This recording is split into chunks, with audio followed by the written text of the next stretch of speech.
What's up, internet? Thanks for riding with me. Today's Sunday, about 20 odd degrees, super nice. In this video I just want to get the bike out for a bit of a blat. I've done a bit of a repair on my coolant system. I've got an expansion bottle which is about here, and they're very badly designed. There's like a hose that's connected to the plastic top, and the plastic top's got like a 90 degree bend in it, and it's pretty brittle and it's prone to break, and it's a common problem on the early V rods.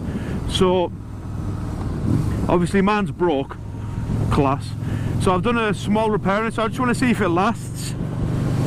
One of the guys off the UK V Rod Owners Club on Facebook's been kind enough to ship me one out, so that's awesome. So thanks very much. Hopefully that's got well, I've seen the pictures, that's got a metal piece in it rather than plastic, so that's fantastic. So hopefully I won't have this issue again, but let's just pray that this modification of mine holds up over the next couple of days. If not, I'll have to park the bike up, you know, never mind, I've got a car, but you know, I want to be out on the bike. So yeah, there's that element of the video. I also want to talk about yesterday. I went out and I shot a load of footage yesterday, but to be honest, I'm not going to bother editing it or uploading it. Basically, I went to Harley Davidson Jennings again. As you've seen in some of my other videos, I do frequent there a bit. Harley yesterday had a charity barbecue on, and it was for the Teenage Cancer Trust. Super awesome cause. You'll know someone somewhere who's obviously been touched by cancer. Everyone's been touched by cancer in some way, whether it's yourself, friend, relative, someone you work with, whatever, colleague. It's an absolute kicker. You know, I've had friends pass from it, I've had family members being affected by it. It's an absolute shit show. So Harley decided to throw a barbecue, ask loads of people to come up, donate, buy food, with the proceeds go to the Teenage Cancer Trust. And I believe one of Harley's sponsors even said that they would double whatever Harley raised on the day, so props to them. I don't know who the sponsor was, but fantastic. I went up, by the time I got there the food was gone. You know what us Harley riders are like, we like our grub. The food was gone. I'd got there about 2 o'clock. It started there 10 till 4 I think, and I think I got there about 20 to 2ish, something like that. Silly me. So next time get there a bit earlier. Obviously I went there, that was a nice ride up, I had a good ride up there. Then I decided to hit Durham Castle. So Durham Castle was built in 1072, something like that, and it was basically built as a line of defence against the English rebels and the Scottish in the northeast of England. Today the castle is actually a university. It's been changed into a university, although the building looks the same. Obviously I picked a Saturday, it was over 20 degrees and every man and his dog was out, including the dog walkers. It was absolutely crazy, so I couldn't get anywhere near the castle. So I'd rode all the way from Gateshead in Newcastle over to Durham, which is maybe like 20 minutes, 25 minutes out my way, only to have to turn round and then head back over towards Teesside. So I was a bit bummed about that I didn't get any footage. So, but lucky for you guys, you know, I will make that into a video in the future. Got some nice scenery on the way to Durham, so if you're in the area and you haven't been, or you're not too far away, go check it out. It's got the cathedral, it's got the castle, it's got quite a lot of history, Durham, and it's nicely built. You know, it's like one of those old kind of cities. It's really nice, got a lot of culture, so I suggest checking it out. So right now I thought, I'll just have a little blot out of Seaton, not too far from me, and it'll give me an indication of whether this modification or this MacGyver of the coolant cap will hold up. If you're wondering why I keep looking there, it's because I'm looking for spots of coolant coming out round the side of the tank. Like I say, this isn't the tank, this is the airbox cover. I'm actually sat in the fuel tank. In order to lower the weight of the V Rod and get the weight a bit lower, the tank's underneath me. So all this here actually encompasses the throttle bodies, so the trumpets, the airbox, oops, that's a horn, the airbox and all the other little sensory stuff, and also some electronic gubbins underneath, and I'm actually sat on the tank. So in order to fill up, as you've already seen in one of my other videos, you've got to lift the seat up and then fill it. It's pretty cool, it keeps the centre of gravity nice and low, so yeah, it all helps. But yeah, Seaton's a pretty cool place. Seaton's like, again, it's one of those old seaside towns. When I was younger growing up, it was awesome. You had, you know, arcades on both sides of the street. You know, a lot of people went there. It was a real tourist destination. We've got that, you've got Redcar, you've got Whitby, Saltburn, Scarborough, all within driving distance, all with the same sort of themes: arcades, ice creams and chip shops, you know, joke shops, gift shops, all that sort of stuff, a nice beach. And yeah, it's just pretty cool. But as of late, Seaton sort of, as most of the seaside towns up here have, they've actually died off a little bit. They don't get as much tourism now. I don't know if there's what happened, but there was a bit of a decline in the way it was. But over the last, say, I want to say 20 years, because I don't really know, it's had a bit of cash injected into it. So you've got a few more restaurants up here now. You know, they're starting to open up some different shops. They've put a bit of a play park in further up. It's nice, you know. There's a lot of dog walkers I go to walk my dogs there, so yeah, it's one of those places. It's just a nice ride out, especially on a sunny day like today. Anyway, I'm not too far, so I'll show you. So as of late, Seaton Carew's more known for John Darwin. The John Darwin scandal was a worldwide story. And basically what happened, sorry about this, I need a drink. Basically what happened was John and his wife decided to pull an insurance fraud. So what he done is he got in a canoe and set off. I think that was in like early 2000s. I want to say 2004. Don't quote me. Use Google. But for the nature of the story, it was 2004. So he went off in his canoe in 2004, never to be seen again. Well, that's not strictly true, because what John Darwin done was faked his own death. He was actually living in the property next door to where his house was. So I'll show you his house on the way. I'll check you past it and I'll point in the direction of where his house was. So him and his wife were in on it and decided to do an insurance scam. They wanted to emigrate. So he faked his own death. It was confirmed that he was dead, never to be returned, just his canoe turned up. And his wife got a nice payout out of it.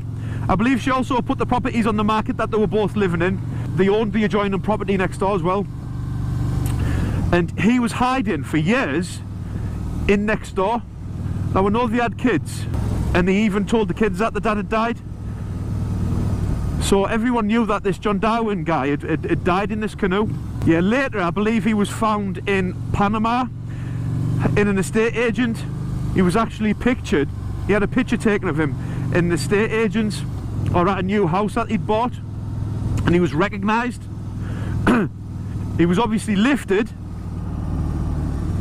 sentenced, and I think he got 6 years, him and his wife, for fraud. Obviously his kids found out and everything else, but there was a big hoo-ha over it.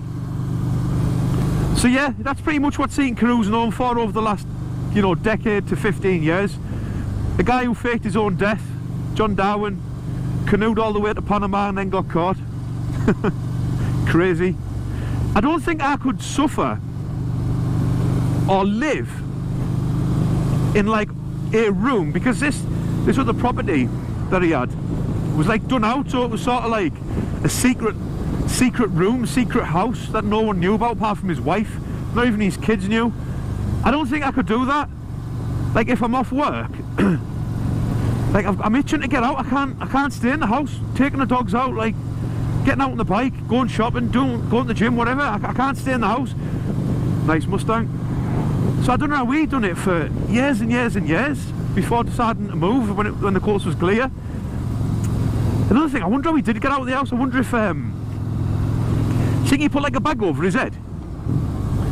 Or do you think he sort of like left in the middle of the night or something, the dead of night, he sort of crept out and like a little creep out of his house and into a car and gone? I don't know.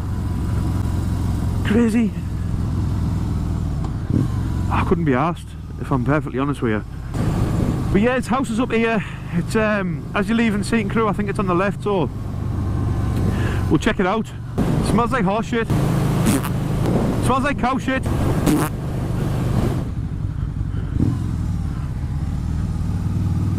Ladies and gentlemen, I give you Seaton Carew. I'd like to ask all passengers on the bike to keep their hands and arms inside the vehicle at all times. Please keep your seatbelt on and do not exit the bike until we come to a complete stop. Thank you.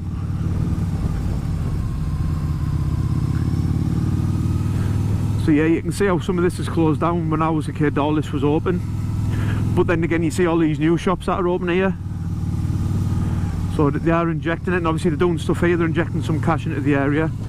Made a park there. There's one further up. There's new toilets, sorry. Lots of hotels. The beach is really nice. So I believe just up here, old Johnny's house, Johnny Darwin. Let's go see if he's in there. Let's give him a knock. John! Oh, John!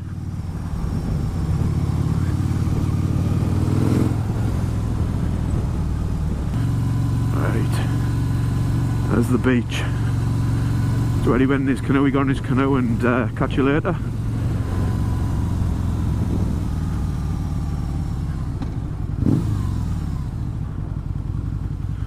So, I want to say that's his house there. So one of them is his house. So it's like he lived in that one, potentially. And then the secret was in this one. The secret room was in this one. Or he lived in that one and the secret was in this one. I can't really see the door numbers on him. But yeah, he was hiding out into there somewhere. Hiding in there.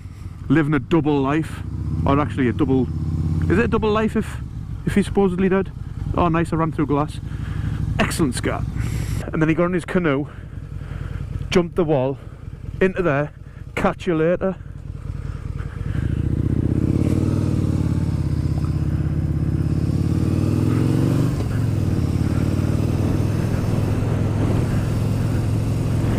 See if I can get, see if there's a drop curb anywhere. I can get up and I'll show you the sea and the beach, because it's a pretty nice view.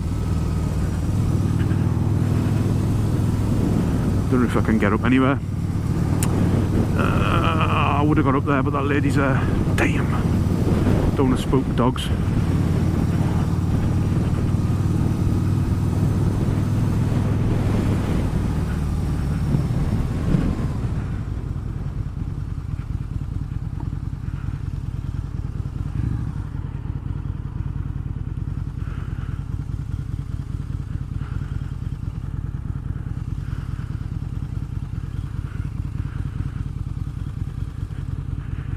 There you go.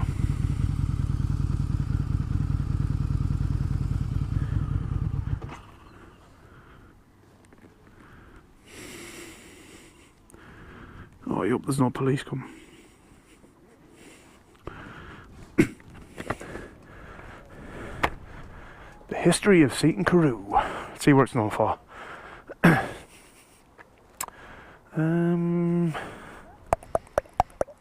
Not John Darwin, that's for sure. The Cockle Girls, way up.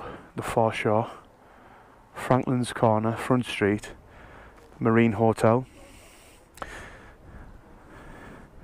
Alphonse, high level name. So yeah, Seaton Carew. Oh yeah, so this part here, this is where the expansion bottle is, and this is where my MacGyver pieces, but there's no drips or anything anywhere.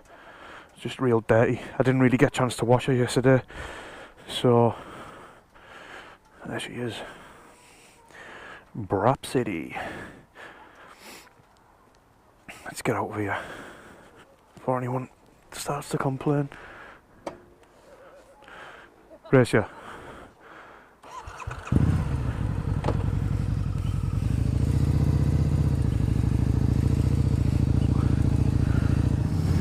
So that's Seaton Carew, guys. What did you think? Oh, look at that, I could have just went down there. Numbskull. Larry's, alright, alright, alright. Could do with an ice cream. That's what I need a cup holder on here so I can get some ice cream. Some lemon top or something. Got these ice cream shops, man. Oh, they're good, Parker.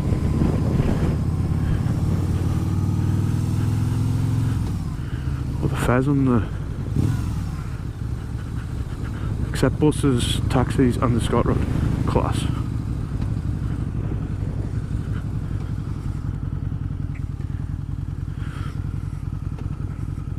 Yeah, put the fare on. That's pretty cool.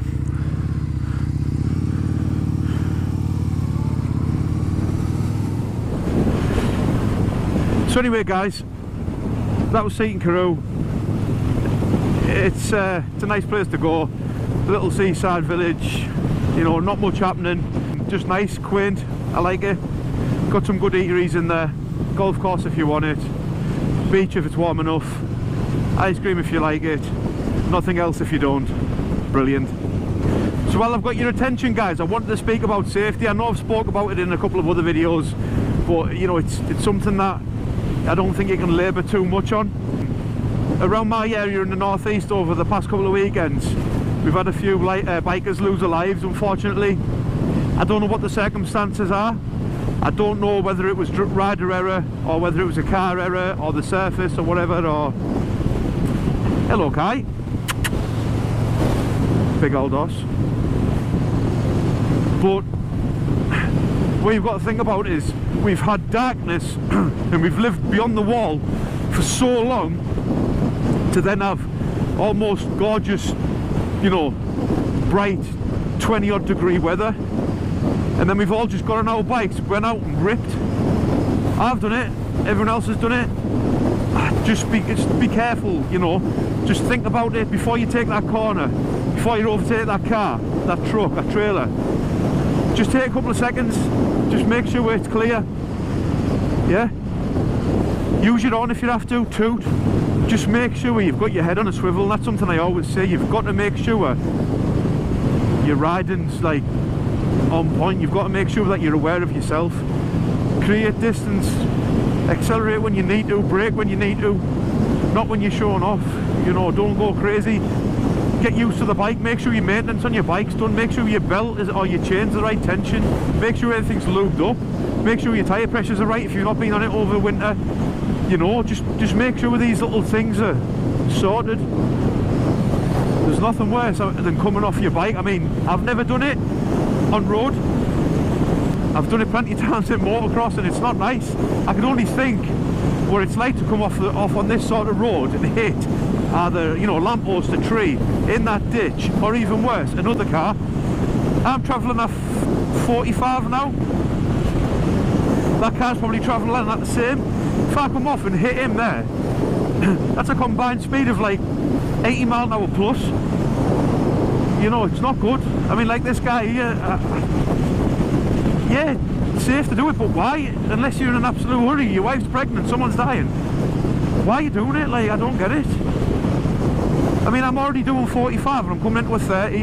I'm going to drop my speed. It's windy. You know, it's been pissing down earlier. Just watch yourself, guys. Anyway, I feel like someone's dad, and that's not what I'm trying to be. So I'm doing 40 and they're overtaking me at God knows what. Like, again, I'm not saying I don't do it. I'm just saying be careful. You know, they picked the gap. There was no one around. They've done it. Absolutely no issues. Just make sure you do the same if you want to do it. Take that extra couple of seconds. You know, if this reaches 1 or 2 people and it actually makes them think, then fantastic. You know, I'd like to be a voice. I'd like to make sure people are safe. So, yeah. But on that note, guys, that's pretty much it. Now I'm going to nurse her home. It looks like she's holding up, so I'll probably take her to work tomorrow. If you like what you see, again, as always, hit the thumbs up, make sure you subscribe, tell your friends, tell them to subscribe, tell the mums to subscribe, and share it if you want, if you can. That'd be awesome. Support a brother. Also, like and follow my Instagram page at the Scott Rod, as well as my Facebook page at the Scott Rod. And until next time, ride safely, take on board what I've said, and I'll catch you later. We'll be right back.